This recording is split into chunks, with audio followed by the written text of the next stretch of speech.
औलाद का मोह। दिलीप और सुधांशु नाम के दो भाई थे। दिलीप की शादी कावेरी के साथ हुई और सुधांशु की शादी माया के साथ। शादी के बाद दोनों भाई अपनी अपनी पत्नी के साथ खुशी खुशी रहा करते थे। दोनों भाइयों के परिवार एक ही घर में रहता था। साथ में खाना, साथ में घूमना, कुल मिलाकर दोनों भाइयों का परिवार खुशहाल परिवार था। कुछ सालों के बाद दिलीप की पत्नी कावेरी को एक बेटा हुआ। भैया, आज मैं बहुत खुश हूँ। चाचा बन गया हूँ मैं। हाँ भाई साहब, इस बच्चे के घर में आने से तो रौनक आ गई है। मैं सबको बताऊंगी कि मैं तो चाची बन गई हूँ, चाची। तुम दोनों कितने अच्छे हो। हमारे बच्चे के आने से ऐसे खुश हो रहे हो जैसे ये बच्चा तुम्हारा ही हो। बस भैया, अब आपका बेटा इस दुनिया में आ गया ना, हम भी कोशिश करेंगे कि हमारा भी बच्चा जल्दी से इस दुनिया में आ जाए। और फिर आपका और हमारा बच्चा दोनों मिलकर दिन भर घर के आंगन में खेला करेंगे। कितना मजा आएगा ना। सच कहती हूँ माया, मैं भी उसी दिन का इंतजार कर रही हूँ जब तुम्हारी भी गोद भर जाएगी और मेरे बेटे को एक छोटा भाई या बहन मिल जाएगी। 1 साल बीत जाता है। दिलीप और कावेरी का बेटा अब 1 साल का हो चुका था, लेकिन सुधांशु और माया की कोई औलाद नहीं होती। माया, लगता है कि हमारी जिंदगी में बच्चे का सुख ही नहीं है। ऐसा क्यों कहते हैं? दिलीप भाई साहब का बेटा भी तो हमारा ही बेटा है ना। तुम्हारी बात बिल्कुल ठीक है माया, लेकिन फिर भी हमारा खुद का एक बच्चा होता तो कितना अच्छा होता। हाँ, कावेरी भाभी भी हमेशा कहती हैं उन्हें अपने बेटे के लिए एक छोटा भाई या बहन चाहिए। लेकिन देखिए ना, हमारी तो किस्मत ही कितनी खराब है। हमारे तो सारे ट्रीटमेंट भी फेल हो चुके हैं। डॉक्टर ने भी साफ साफ कह दिया है कि तुम कभी माँ नहीं बन सकती। वही तो सुधांशु, बहुत बुरी किस्मत है हमारी। लेकिन माया, हम अपनी किस्मत को इतना क्यों कोस रहे हैं? हम दिलीप भाई साहब के बेटे को अपने बेटे की तरह ही प्यार कर सकते हैं ना। हाँ जी, बिल्कुल सच कहा। मैं भी वैसा कर सकती हूँ। चाची हूँ, उसे छोटी माँ का प्यार नहीं दूंगी क्या? कुछ दिनों के बाद दिलीप का एक दोस्त दिलीप से मिलने के लिए आता है। अरे क्या बात है दिलीप, बधाई हो बधाई। और घर तो काफी बड़ा है तुम्हारा। वैसे तुमने अपने बेटे के बारे में क्या सोचा है? भैया, और क्या सोचेंगे, बस उसे पढ़ा लिखा कर अफसर बनाएंगे, उसकी पढ़ाई पर खर्च करेंगे। अरे भाभी, आपकी तो इतनी सारी प्रॉपर्टी है, आपको किस बात की चिंता? ले देकर एक बेटा ही तो है। अरे नहीं दोस्त, तुम गलत समझ रहे हो। इस घर में मैं और मेरा छोटा भाई दोनों रहते हैं। इस घर का आधा हिस्सा मेरे छोटे भाई का है। अच्छा, कितने बच्चे हैं तुम्हारे छोटे भाई के? भैया, उनके साथ ना कुछ प्रॉब्लम है। मेरी देवरानी कभी माँ नहीं बन सकती। अरे फिर किस बात की चिंता? अरे मैं तो कहता हूँ अपने बेटे के भविष्य के बारे में सोचिए ही मत। बस ये घर उसके नाम करवा दीजिए। देखिए, आपके भाई का भी कोई बच्चा नहीं है तो सब कुछ आपके बेटे को ही मिलना चाहिए। लेकिन ऐसा करना क्या सही होगा? अगर उनका बच्चा नहीं है तो क्या हुआ? ये घर आधा उनका है, उनकी जो मर्जी है वो करे। अरे कैसी बात करते हो? उनकी कोई औलाद नहीं है, वो क्या करेंगे प्रॉपर्टी अपने नाम रखकर? हाँ, वैसे भाई साहब, आपकी बात तो बिल्कुल सही है। अब जो कुछ भी है वो हमारे बेटे का ही तो है। आखिर वही तो इस घर के वंश को आगे बढ़ाएगा। मैं कल ही देवर जी से बात करती हूँ। अगले दिन सुधांशु और माया, इधर आओ। तुम दोनों से एक बहुत जरूरी बात करनी है मुझे। बताइए ना भाभी, क्या बात है? आपको कहीं जाना है तो आप अपने बेटे को मेरे पास छोड़कर जाइए। मैं ही पूरा दिन रख लूंगी उसे। अरे नहीं माया, वो तो मुझे पता है। मैं किसी और चीज के बारे में बात करना चाहती हूँ। बताइए ना भाभी, क्या बात है? देखिए देवर जी, आपका कोई बच्चा है नहीं, लेकिन मैं जानती हूँ कि आप हमारे बेटे को अपने बेटे की तरह ही प्यार करते हैं। भाभी, बेटी की तरह नहीं, वो हमारा ही बेटा है। मेरे लिए तो वो मेरा ही बच्चा है। वही तो फिर क्यों ना ये सारी प्रॉपर्टी हम मेरे बेटे के नाम करवा दे, क्योंकि तुम्हारा हो या मेरा, हम सबका एक ही तो है बेटा। लेकिन भाभी, अभी तो वो सिर्फ 1 साल का है। अभी से प्रॉपर्टी उसके नाम करवाने का क्या मतलब है? देखिए देवर जी, जो काम जितना जल्दी हो जाए ना उतना अच्छा। आने वाले वक्त का क्या भरोसा। भाभी भरोसा क्यों नहीं, हम तो हमेशा आपके बेटे को माँ बाप की तरह ही प्यार करेंगे। हाँ, लेकिन फिर भी मैं चाहती हूँ कि ये सारी प्रॉपर्टी मेरे बेटे के नाम हो जाए। अब मुझे नहीं लगता तुम दोनों को इसमें कोई भी परेशानी होगी, है ना? भाभी वैसे तो आप जो कह रही हैं वो बहुत जल्दबाजी है, लेकिन फिर भी अगर आपको ऐसा लगता है तो ठीक है, कल ही प्रॉपर्टी के पेपर बनवा लीजिए, मैं और माया उस पर साइन कर देंगे।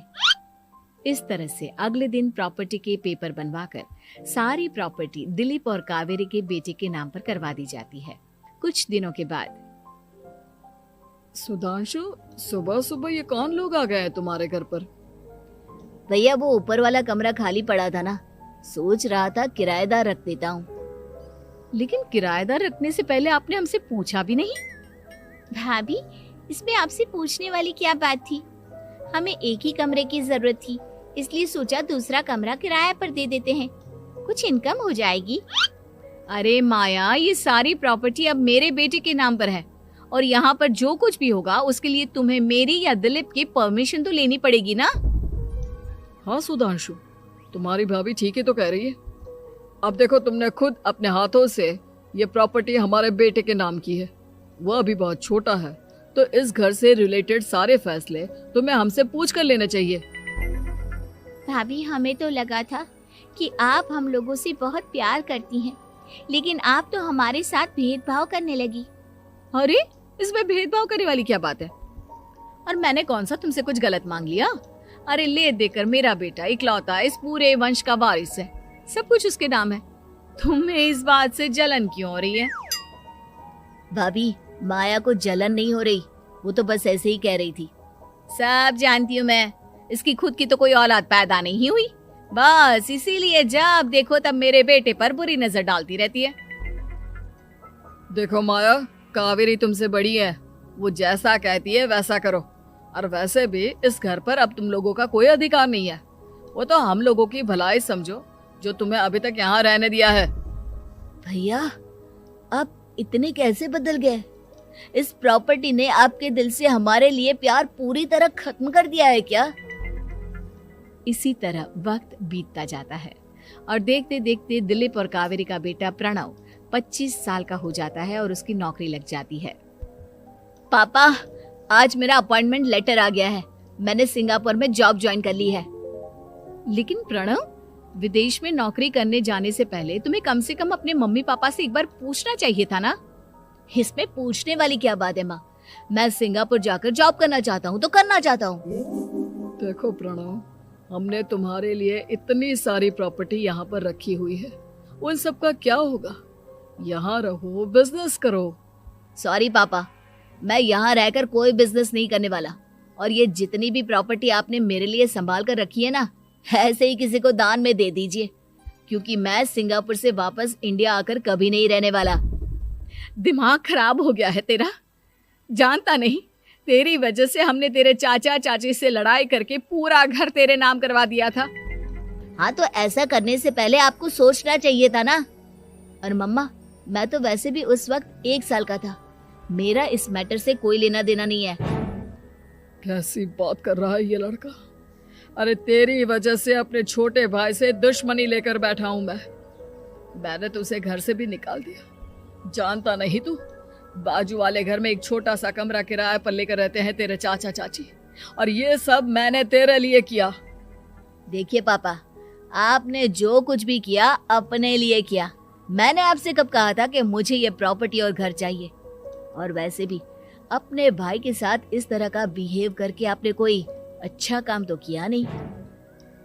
तू सही कह रहा है बेटा, हमने तेरे चक्कर में अपने छोटे भाई जैसे देवर और बहन जैसी देवरानी को इस घर से निकाल दिया।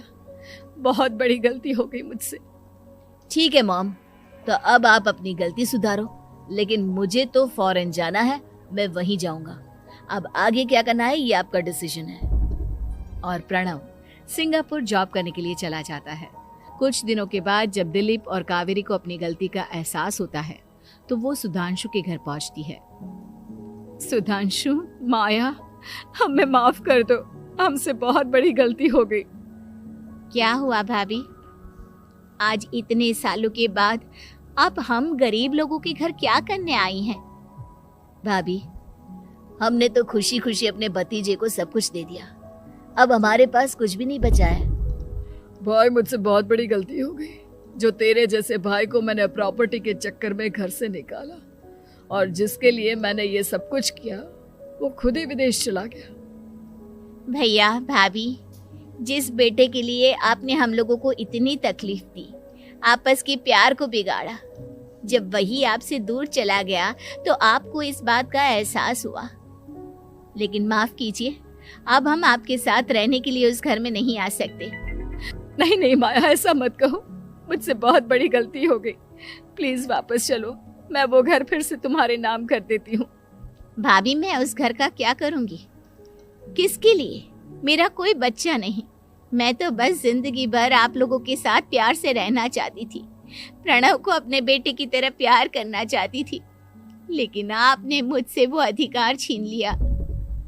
भाभी और भैया, एक सवाल पूछना चाहता हूँ आप लोगों से। जो बच्चा कुछ ही दिन पहले दुनिया में आया हो, जिस बच्चे के भविष्य का आपको पता ही ना हो, उसके लिए अपने पुराने रिश्तों को तोड़ देना, अपने सगे रिश्तेदारों से दुश्मनी मोल लेना, उनके साथ झगड़ा करना, उनकी बेइज्जती करना, क्या ये सही है? कम से कम हमें सही वक्त का इंतजार तो करना चाहिए ना। सिर्फ प्रॉपर्टी के लिए अपने सगे भाई को घर से निकाल दिया, वो भी अपने 1 साल के बेटे के लिए। क्या ये वाकई में सही था? जवाब दीजिए मेरी बात का।